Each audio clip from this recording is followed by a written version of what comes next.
قیامت کے دن کس کے نام سے پکارا جائے گا، والد یا والدہ کے نام سے؟ حضرت ابو درداء رضی اللہ تعالیٰ عنہ سے روایت ہے کہ رسول اللہ صلی اللہ علیہ وسلم نے فرمایا،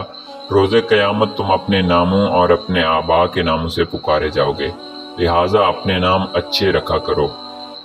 حضرت عبداللہ بن عمر رضی اللہ تعالیٰ عنہ سے مروی حدیث مبارک میں رسول اکرم صلی اللہ علیہ وسلم کا فرمان ہے، عہد شکن کے لیے قیامت کے روز ایک جھنڈا بلند کیا جائے گا اور کہا جائے گا کہ یہ فلاں بن فلاں کی عہد شکنی ہے۔